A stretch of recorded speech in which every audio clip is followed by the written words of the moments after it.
He is. Go ahead and tell everybody, do the I'm gonna recording do that. as soon, okay. I know it's loud, but.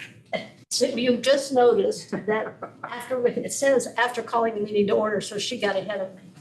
The electoral board meeting will now be videotaped, and for those of you online, if you do not want your image recorded, please hide your video. The link to this recording will be available on the Office of Elections Electoral Board meeting webpage. Wow, let's get that clear. The Office of Elections Electoral Board meeting minutes webpage within 3 business days after the meeting. Now, I should tell you that that webpage is on the Fairfax County government webpage. For those in this room, and additional staff and citizens, when you're speaking, we'd ask you to come to the podium so that you will be seen and on the video and heard by everybody. So when we get to that portion of the meeting, for those of you in the room and for those of you in staff, we have a nice beige podium that you would certainly, we would want you to come to. The first thing I would like to do is call for the adoption of the agenda. Is there a motion? So moved. Before we do that, I got ahead of me. Okay. We're going to split the closed sessions so that we have one closed session, the top half, the bottom half, the consultation with legal counsel employed or retained by a public body for legal advice. That we are going to do now at the beginning, and the security briefing we will do at the end. So we will have 2 separate ones, and I just wanted to let you know that so that those of you that are waiting for us won't have to wait so long. So I move that the electoral board enter into a closed session to consult with legal counsel employed or retained by a public body regarding specific legal matters requiring the provision of legal advice by such counsel as permitted by Virginia Code 2.2-3711 parenthesis A parenthesis 8. And I so moved. So moved. Did you move? Second. It's been moved and seconded. All those in favor of the motion, please indicate by saying aye. Aye. Aye. Aye. That motion carries unanimously, and we shall return, folks. We're going to do that in the office. So we'll be back. You don't have to move.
You have your last again.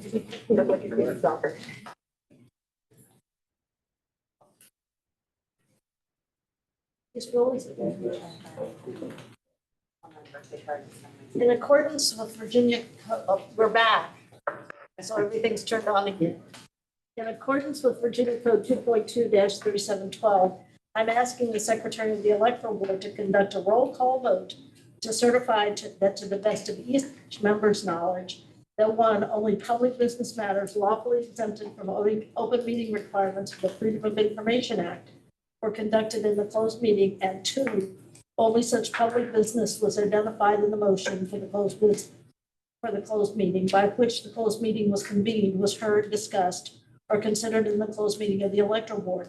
The roll call vote should be recorded and included in the minutes of the Electoral Board. Chris, you just called me. Yeah. Mr. Secretary. All right, let me call the roll. I'll say you. I agree. That was correct. I don't know, do I say concur? You just or say confirm, confirm. Confirm. and I say confirm, yes, Okay. okay. Chairman, And thank you do too, Les. I confirm. Okay, next. Now we need to, I'm told that in a flurry of opening stuff, that's a technical term, we forgot to formally adopt the agenda, so I would entertain a motion to adopt the agenda. I'll second, so moved. Second. All those in favor of the motion, please indicate by saying aye. Aye. Opposed, that motion carries. Okay, the adoption of the January 13th meeting minutes. Is there a motion? So moved. Second. Discussion? All those in favor of the motion, please indicate by saying aye. Aye. Opposed, that motion carries. Appointment of election officers pursuant to Code Virginia Code 24.2-115. You have, colleagues, a copy of the first page of this, but it is actually this thick. This is the time that we adopt election officers for a 2-year term. And this is required by code. That's why we're meeting the first Thursday, not the second Thursday, so that we can get it done in time. And this appointment list is 7,132 officers, 3,561 Democrats, 1,761 Republicans, 1,810 unaffiliated. Is there a motion to adopt these? So moved. Is there a Seconded. discussion? All those in No. favor of the motion, please indicate by saying aye. Aye. Opposed? That motion carries. Okay. General registrar's report. Wow, He's here. He's here. just in I time. wanted to make a grand entrance. Yes, and you did it, it was grand. So we've got the statistics to start us out. You'll notice a very significant reduction in active voters. Active voters only increased about 1,399.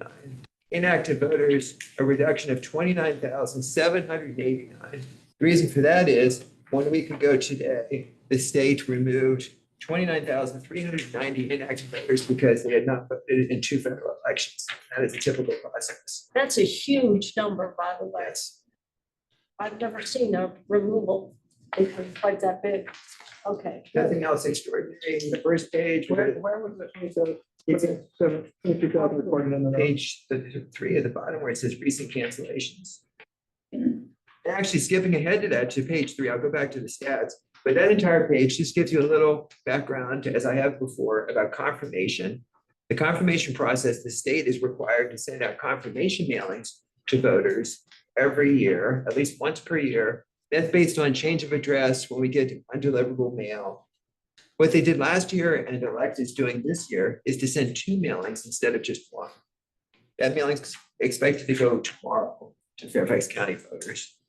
And then the other thing that happened, based on previous mailings and inactive voters, as I said, last Thursday, January 30th, elect removed 29,390 inactive voters. Well, what was that based on? Was that based on the previous mailing?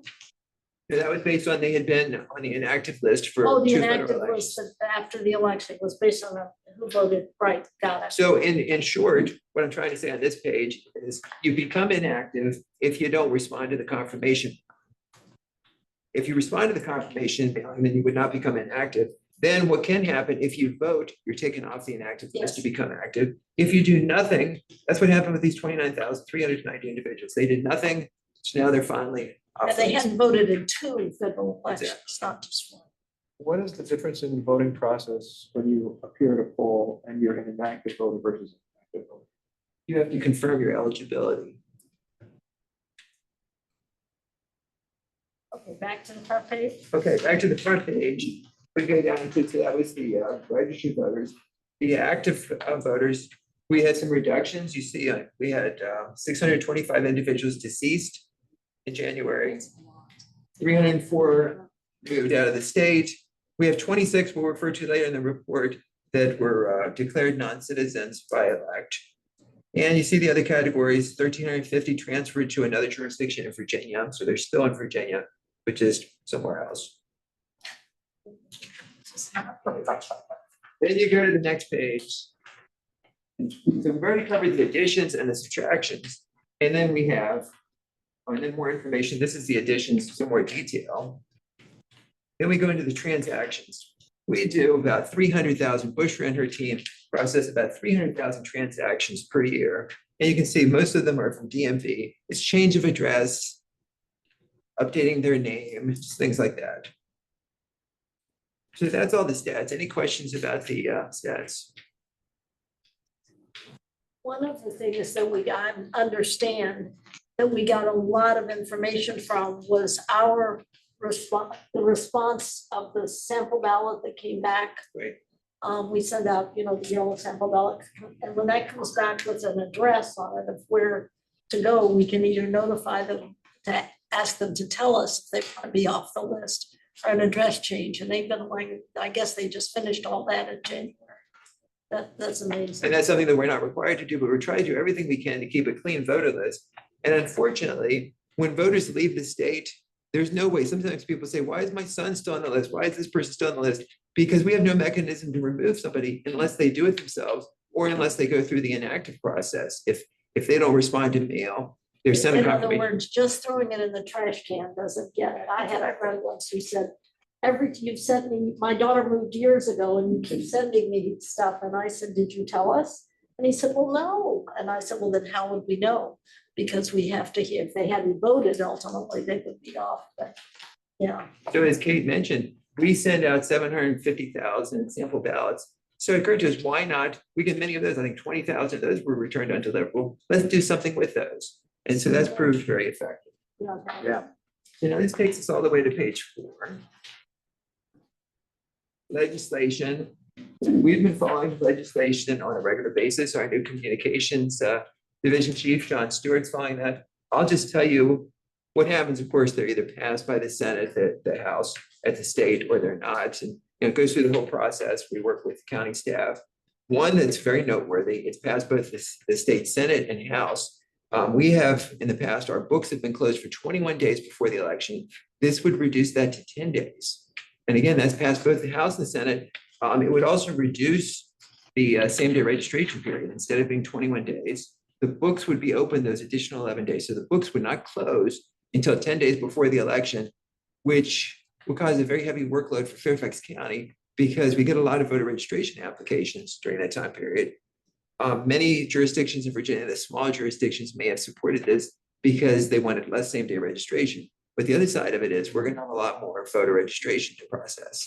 Well, but you have to admit, you had a heavy vote of same-day registration Yes. provisionals to Yes. process, so, If this cuts down on that. yeah. The next thing, and again, we're just things that we're not required to do, but anything we can do to keep things up to date. Unless the board has objection, we will mail out, as we did a year ago, notice to, it's about 68,000, just under 69,000 individuals on our permanent absentee list. We will send another mailing. It's a postcard, so it's not that expensive, to give them an opportunity to remove themselves from the list. We had 700 people the last time. Right. So I'm very much in favor of this, and I do have a question. Can we also take this as an opportunity to render someone inactive, or, you know, like, if these are returned as undeliverable, can we still? We can do the same thing that we did with the sample ballot. We can put them into the confirmation process, so they'll be sent a confirmation mailing, and if they don't respond, they become inactive. I think that's especially appropriate for mailing people who we've lost touch with, to make sure we're up on top of the address, you know, if the address isn't good. We've already covered the appointment of election officers. Then we just get into the June 17th primary election. And I wanted to give you a little summary, I'm sure you know, but what will be on the ballot this November: governor, lieutenant governor, attorney general. Office personnel, I want to make a correction. Kay Garrison has been with our office. Time flies, not 12 years, but 15 years. There she is. She's been with the county. And when I first came here and met her, I was overwhelmed by the amount of materials, particularly they're in 3 other languages other than English. And it's just a huge part of the office. It's filled with all the postings and notices. And that has been managed very, very well by Kay. We're going to miss you. 15 years with the department and 26 years with Fairfax County. And tomorrow's your last day. Tuesday. Close enough for government. And we went through the recruitment.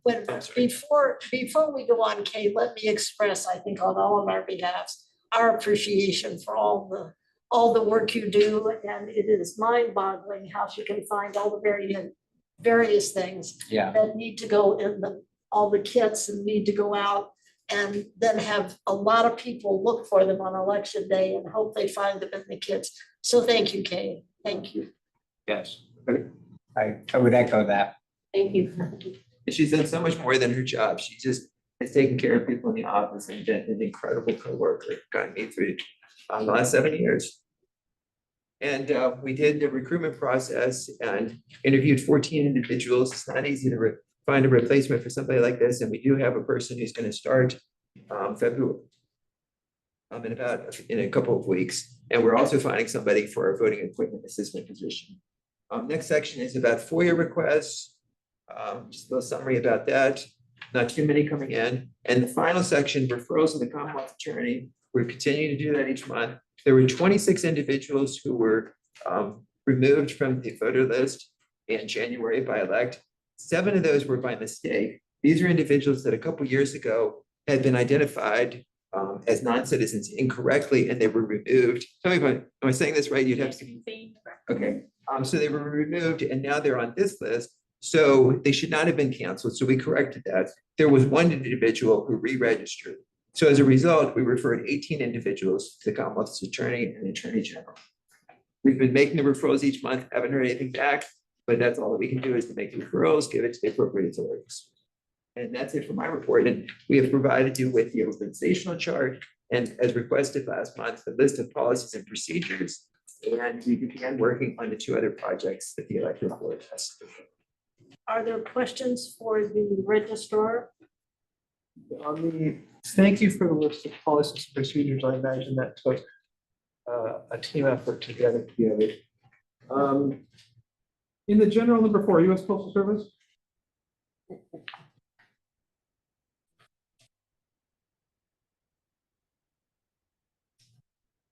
What policies and procedures are we considered, do we follow? Is it the bulk mailing rules? Yes. Okay. Do you have questions? Are there specific No. individuals who prepared parts of this report? If I have follow-up questions, do I get them all to you, or should I? The election day voting, who prepared that, or who did it? That's if you funnel them through me and my assistant, my executive assistant, Anna. Okay. And then, because it's throughout the department, different people. It was, as you said, it was a team effort. Yeah. And some sections are very detailed with, the finance section has pinpoint sites. Others are more general, so there's probably some follow-up in some sections and not others. Yes. But appreciate the effort that went into that. Thank you. Very helpful. Thank you. Okay, questions on this? Nope, thank you for your report, Mr. Registrar. It's too bad we don't have anything we need to read, isn't it? Lots of stuff. Any other questions on the art chart that are attached? Okay, we have the art chart. Okay. Let's go on to electoral board reports. I will start with you, Mr. Secretary.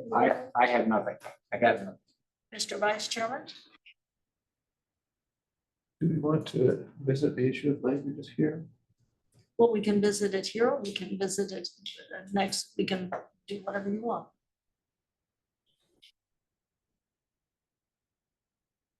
One of the things we might do is those of us that are interested in it, put together kind of an outline of where, how specifically we might want to proceed and think about and discuss that. Would that be a way to go? Make it a regular agenda item for next month with some backup materials. I would think so. The other thing I'd like some thinking on from the office is there is a general prohibition on the office receiving donated services or donations of any kind, but there's a carve out for language translation services. And so I query whether there's a language department at George Mason University or some community group. Perhaps that's not even a reasonable place to look, but the idea of civil society and including existing community organizations that have language abilities in the process is something I'd like to understand if there are potential organizations out there who would enjoy or appreciate or be part of the process, part of civil society. So if you can look at that, and I'm happy to take the head on a specific proposal. Sure. Contours of it. Okay. I have only one announcement, which I will hold up, but I'm so far away from the screen, I don't know if anyone can see it. It is candidate training to run for office. And there's some handouts. It is going to be on Saturday, March 1st from 10 to 12. Arlington and Prince William Office of Elections are sponsoring it. Brought to you by the Arlington and Prince William County Offices of Voter Registration. It's free training to cover the administrative basics of running for office in Virginia. I am assuming that this is both open to both possible candidates and those folks who have to work in the administration of doing it. It is not, this is one of those, well, this is not the most complicated year. It's complicated, but not the most complicated. So that's what this is for. Registration, here's a good news, is not required, but encouraged. And there are accommodations available on request. This is, we'll post this, is this posted somewhere where people can see it? Is it on our website? We'll post it on our website so that people could get that information. That's pretty much everything I have. Is there any new business? Well, we don't have any old business. It wasn't on the agenda, but I'll ask anyway if anybody has old business. Okay, well, at that point then, we'll turn to questions from the audience. And before public comment starts, I'm going to remind you all, as always, that if you want to make a public comment, you need to be recognized either online by raising your hand or raising your hand in here and coming to the podium. You'll need to please identify yourself and any organization you may represent before giving your statement. I would also remind you that we have a 3-minute time limit. If you're just talking to us, it's not just a quick question, it's something you think we should know. And I do keep track. And we have lots of new things today. We're going to post this, and so that people watching it and all those people that are going to flock to see us will be able to see your face when you're testifying. So for those people that would come and testify to state their name, we have a podium, as I say, in lovely beige, and there it is. And so if you want to say something to us, please do. The other thing, okay, so is there anyone in the room that has anything to say? Come on up and state your name. Welcome. Andy Bayer with the FCRC, and I was just wondering if anyone had had a chance to look at the possible new precinct requirements from the numbers from the precinct voter increases. Yes. Now, are you asking about besides the growth of precincts and the requirements? Yes, and having to split any because of the size of over 5,000. We don't have to, 5,000, the law says that if you have 4,000 people vote in a precinct, and it's been interpreted to us as in the precinct on election day, you must notify the governing body, and they, of course, have to take that under advisement now about whether they're going to split it. We did not have anybody in the vote in the precinct on election day. We, because we have such robust early voting. Okay. So, but yes, we looked at all of that. Okay, so it's not by the number of voters in a precinct. it's Our by- understanding is it is, because we've asked before, that it is not that there were 5,000 total voting in the precinct. It is voting that lived in the precinct. It's 5,000 that went to the precinct on election, 4,000. Just election. day. 4,000 on presidential election days, only presidential. However, to add to that, we only had 2 precincts in any case that voted more than 5,000 total. Okay. 4,000, and we're, one of them that is quite large, we're in the process of splitting right now. Okay. So yes, thank you for asking. Thank you. Anybody online out of work? No one online. Okay, Could you please correct a deficiency for me? I didn't, Judy, our new voting equipment assistant manager, is here in the room, so I just wanted to introduce her. one nice thing about the nice beige podium is it's a visual block, but I see Judy. Welcome. Thank you. Anything else? Can I just ask a follow-up on that? Sure. So when I looked at the online data, and I think Anne was courteous to send me the link last month. It had total voting by precinct, and there were a couple of precincts, I think, that had 7,000. That voted total? Total votes, No. not in person, No, not or total. register, it was actually registered. Registration code says 7,100 total voters. Are there statistics available for the number of folks who voted in person as opposed to absentee? Yes. Is it the same data source? Because when I clicked on it, looked through it, it only had gross. That's a terrible word to apply to people. The overall total number of registered Robbie. voters. Join us at the podium. I think the question is, and I believe you have it. We know how many people voted in a precinct. Mine, for example, I happen to know it. Voted in the precinct on election day and also voted early. You have that information. Yes, that, excuse me, that data is available for all precincts on our website. On the election results page of our website, if you click on the results PDF, if I'm not mistaken, Court, you can go down to any individual precinct and see the breakdown of votes. You know, so let's say 332 codes has about 7,100 registered voters, fewer active, I believe. And then how many of those voters voted in person on election day, voted in person for early voted absentee by mail. You can see the individual numbers for that. Anything else? We do have a question online from Okay. Arena. Arena? Okay, Arena, I've told you have a question. It's your Yeah. turn. Arena Van Breda with the League of Women Voters. I have already forwarded this request to Beth Fessel, so I believe it may already be in the works. But we had a request from our Green Spring members that currently precinct 426 is listed as the Green Spring Conference Center. There is no such place. It's actually called Hunter's Crossing Conference Center. And so they were asking whether or not that name could be corrected. So I'm just passing that along. We just corrected one. We'll correct it again. We're required, we'll have to see how it's listed with us. It's listed as Green Spring Conference Center, but they want it to be called Hunter's Crossing. Ed Green Spring just told us that.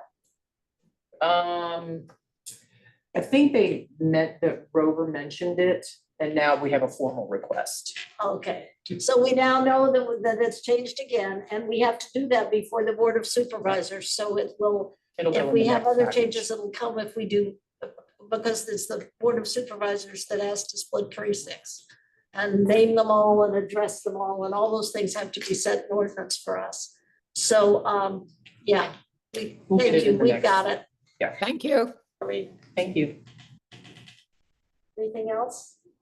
Okay, I will entertain a motion. Close. Oh, I have another closed session. Oh, I'm so sorry. I move that the electoral board enter into a closed session to for discuss and consider our consideration by local, let's see if we've got to put these together as permitted by Virginia Code 2.2-3711, parenthesis A and parenthesis A, for discussion or consideration by local electoral boards of voting security matters made confidential pursuant to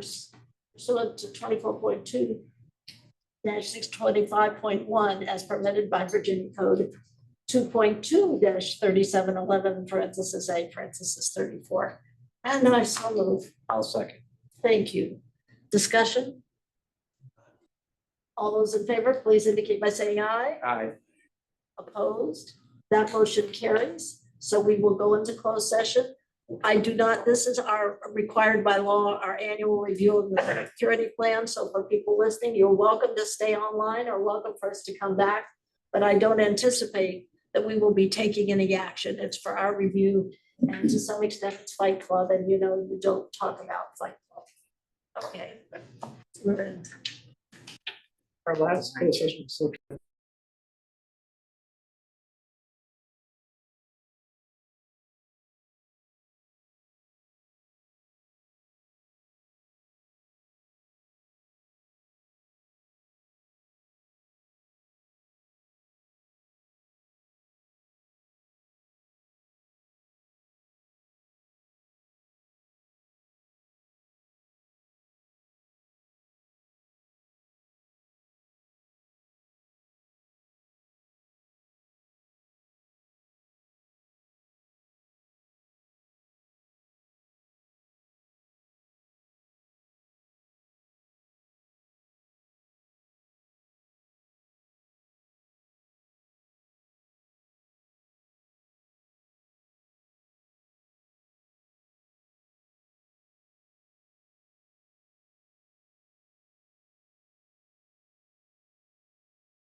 motion.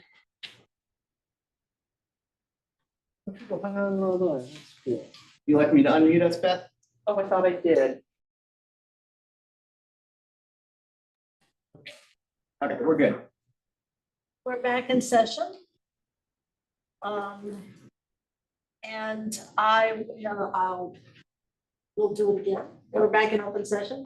In accordance with Virginia Code 2.2-3712, I'm asking the Secretary of the Electoral Board to conduct a roll call vote to certify that to the best of each member's knowledge, that one, only public business matters lawfully exempted from open meeting requirements of the Virginia Freedom of Information Act were conducted in the closed meeting, and two, only such public businesses was identified in the motion for the closed meeting by which the closed meeting was convened, was heard, discussed, or considered in the closed meeting of the Electoral Board.